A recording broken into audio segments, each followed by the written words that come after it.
cold outside and,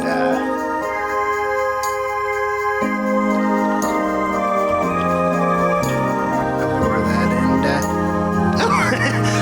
God. Hello, and, happy Halloween, 2 months belated, because, come on, what are we doing? It's the best holiday. This one, or these ones, are certainly there. Jack Skellington was an idiot. He had to play dress up and get blown out of the sky just to find out that he had the best thing for him and for all of us right at home. Now, I've never met him, but if I did, I would have told him, I told you so. Sure, some people like this time of year, or this season, or this seasoning. But to me, it's more like Stressmas.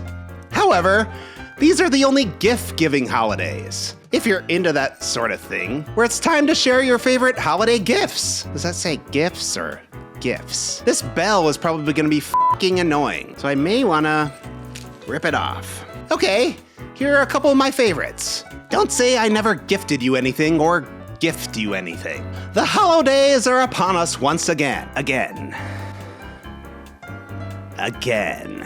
Seriously, it's probably a perception of time thing, but it literally feels like in this whole charade, we did this thing like last week. The decorations, the lights, the tree, the declarations, the fights, that last-minute killing spree. And every year it feels sooner than before. Now, the Christmas songs begin on November 1st, and I think to myself, wouldn't this holiday feel less hollow if we did it less often?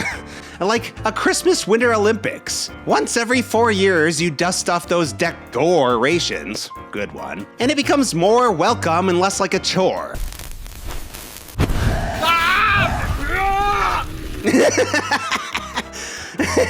Ah, 4 years gives you time to actually need something instead of settling on a gift just because you had to. Then we can stop with the tired exchange of, I don't need anything, don't buy me anything. And then really expecting something or getting bummed out when you don't get it. Buy it yourself. You're an adult. And sometimes you manage to get to a place where someone forgets or dies, and then the exchange stops. Only briefly. Like one of those chain letters that promises death and misfortune for 40 years if you don't continue who came up with that stuff? Who started that tradition, that trap? Not a whole lot going on back then, like, let's clog up the whole postal system for a game that benefits no one. But inevitably, someone gets you something and then it all resets back again. I guess it's the thought that counts, or the count that thoughts thinks. But the children, they'll say. Who cares? Screw them. Let them read about it on the internet like some antiquated thing people used to do. Like going outside alone, or buying a house, or having a 9-to-5 job. That last one applies to everyone. And yes, OnlyFans is a job, but tell that to this guy. All those dark days in the mind could have been avoided if you just found people that would pay to see your ass. And don't even get me started with this recent and obvious push for Christmas in July. Why 1 when we can 5? And I could go on and on ad nauseum. Oh wait, that reminds me. Ad nauseum. Ad nauseum. It's an AI generator that generates ads about ads for ads and by ads. And on forever. That's ad nauseum. Enough ads to make you puke. Ad nauseum. Yeah, someone's had to have done that joke before. I'm such a corporate shill. Anyway, it looks like Hollywood is back in the holiday spirit again, with a bunch of upcoming no doubt gems and classics, such as My Secret Santa. A single mom disguises herself as an elderly man to get a job as a ski resort Santa and ends up falling for the boss's son. Okay, this has upstairs, downstairs politics all over it.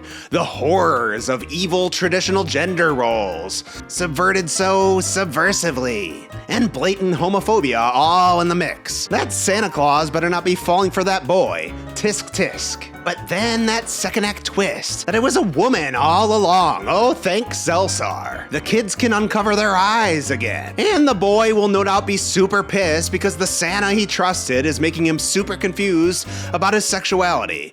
And he kinda likes it. But no doubt he was attracted to the Santa version all along. It doesn't matter. What he'll ultimately learn is... I'm sorry, this looks like shit. Traditionally in folklore, Santa Claus was the ultimate judge of children, not a friend. A bringer of consequences, not joy. Good kids got small gifts, bad kids got pain, fear, or removal. And I think we all know about Krampus at this point. He's been represented ad nauseum. I know him personally, he's actually a pretty good hang. And the red one, which I haven't seen and will try to avoid, blew the lid off Gryla. Gryla, which for years I had thought about making a horror film. Gryla, the child-eating witch from Ireland. Folklore. I actually know Gryla, she's a really sweet lady, and a vegan. But honestly, show me a vegan that doesn't slip up once in a while drunk, smoke a few cigarettes, and devour a couple babies. Then there's Knecht Ruprecht, the dark servant in rags. He beats children who fail prayers, sometimes carries chains or a sack.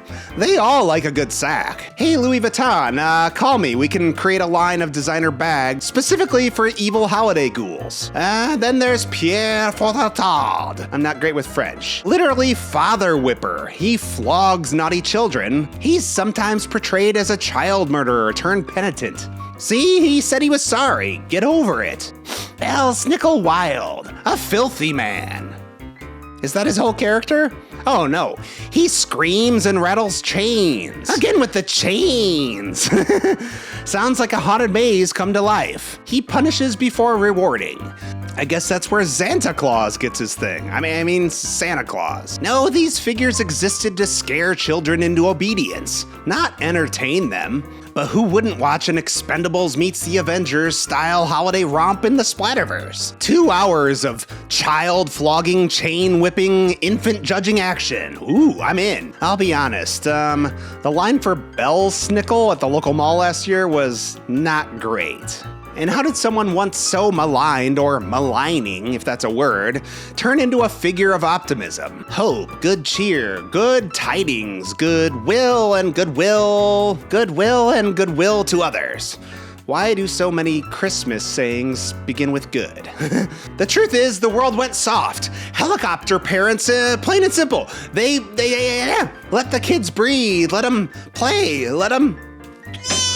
Now there's so much going on in the holiday season. Hollywood just announced the upcoming release of Dr. Seuss's Cat in the Hat, scheduled for release in theaters on November 6, 2026. Okay, I said upcoming, I didn't say soon. Because why not get hyped for a movie you may not live to see? Let's check it out. Okay, now I'm not one to shit on other people's art, if that's what this is. But the mounts have like almost a Clutch Cargo vibe to them. And I hate to criticize VFX because I used to do VFX way back when it was brand new. Back when they shot on film and cut film and filmed film and film. And by a minute in, the animation styles changed. Okay, continuity's tough, I get it. Cat in the Hat gets maced in the face. Good. For the, teaching the kids early. Sometimes or eventually you'll probably get maced in your life. It's good to know the reference. Oh God, fart joke. Now we're cooking. Yeah, people love a good side character, especially if they're small, check. Cute, check. Bonus points for dumb. Minions, Ewoks, things, Crudleys. Oh wait, you guys don't know Crudleys yet, but you're gonna love them. They're a Splatterverse thing. Okay, well there you go. I guess this film is designed to reboot the character to distance itself from the not very well received 2003 live action version, and it aims to launch a Seussiverse. Splatterverse, hello, that's gimmick infringement. But the Seussiverse that has a terrible ring to it is expanding even though he's been dead for a while now. Apparently there was a newly discovered book, Sing the 50 United States, a manuscript found in Seuss's archives. And it's definitely time to rewatch the 1966 classic, How the Grinch Stole Christmas. I've modeled a lot of my career after the Grinch and his work. And did you know this? Walter Matthau is the narrator. If you don't know him or only think of him as that one guy from the Grumpy Old Men or Grumpier Old Men or Grumpiest Old Men, then check out my video of one of his once thought lost 70s films. Then there's this thing. McDonald's Grinch Meal 2025. If you haven't gotten one yet, what are you waiting for? Pickle salt! I guess green fries wouldn't have been the best marketing strategy. Don't remind your customers that the stuff they are eating isn't even food. The chicken isn't even chicken, and there aren't even enough cows in the Splatterverse to produce all the burgers that they claim to have sold. So we're getting into the Seuss studio kind of mood. And while this film looks fan-tastic, it's gonna be a long wait until November 6th of next year. But Seuss has quite the legacy. He was born in the early 1900s and died before the internet, so that means there's a huge possibility that, look, I don't want to thoroughly enjoy myself only to find out that he was a raging bigot. Like the suspense thriller of the year 2018, Won't You Be My Neighbor? The tell-all biopic of Mr. Rogers. I watched with bated breath as the events of his life unfolded. So please get a grown-up that you love to watch this program with you, because we're going to talk about some sad and scary things. I want to show you something.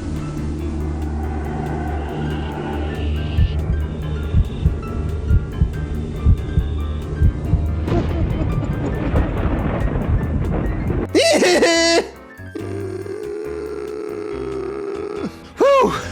What a great guy. I mean, I assumed why else would they make a documentary of all mediums to tell the story of a beloved children's... But nope, spoiler alert, he stays wholesome the whole time. I had to rewind to make sure I didn't miss anything. I watched it 7 times. Maybe I fell asleep and dreamt the whole thing, but a kids show host, a good-natured man, a philanthropist, a well-adjusted, well-loved dad. So, hey Iris, does Dr. Seuss have any controversies? Yes. Several aspects of Dr. Seuss, Theodore Geisel, and his work have been criticized, mostly involving racist imagery and caricatures. Before his children's books, Geisel drew political and commercial cartoons in the 1920s-1940s. Some of these included racist stereotypes of black people, exaggerated features, caricatures, Asians, particularly Japanese. Okay, Uncle, Jesus. Wait, there's more? In the 1950s-60s, his tone changed. Some of his later works, Horton Hears a Who, and The Sneetches, are widely interpreted as anti-racism and anti-discrimination allegories. Okay, good backpedaling there, Susie. But be careful, Sneetches end up in Deeches. There is evidence he acknowledged some of his earlier work as offensive, though he didn't publicly apologize in a modern sense. Well, Dr. Seuss, you made some nasty shit, then some classics, and then you made your amends. Kinda. So he was no angel, but then you can't spell Flangle Dangle Snoop without A-N-G-E-L. But you also can't spell strangle. And he was certainly no doctor. And I didn't mean to Seuss on your parade, or Seuss all over him. His books have stood the test of time, but maybe we sweep those racist ones under the rug? Chalk it up to the times, or separate the art from the artist. Hey, I mean, Mickey did Nazi propaganda, and Bugs Bunny and Warner Brothers have the censored 11. Look it up. Not that one. Never mind, you better not. They all had their whoopsie doodles in the past, but I'm sure the original people involved, if they were still around, they'd feel just terrible. So bring on the Seussiverse, even if it has no ring to it. And then let's adapt every Seussian, Swayze. Stop! I don't want to get copyright struck again. Seuss Studio book you ever wrote. Seuss. Phil Collins claimed that Seuss Studio doesn't mean anything. He just liked the way it sounded. Sure, Phil. And then he'll blurt out the real meaning in some demented rage someday, and we'll all find out about it. And wait, he recanted that explanation in 2007. Iris, it's probably nothing, right? Right? Phil Collins, the singer, is not believed to take its name from a nonsensical phrase Collins used during early songwriting. You're a mean one, Mr. Seuss. But your art and stories uplifted a generation. While your mind dabbled in hate, you rerouted the situation, Mr. Seuss. I wouldn't touch you with a 39.5 foot and a discrimination litigation. I guess I'll give Cat in the Hat a rating on the patented Splatter Sig movie scale. Worth a skip. Better safe than sorry. Happy holidays and disease on earth to everyone and all that. I mean, have there been very many good adaptations of his works? Let's see. There was that one. Well, that was kind of a disaster. Oh no, that wasn't Seuss, that was Shel Silverstein, and then that was good. Oh, that was R.L. Stein. Oh, okay.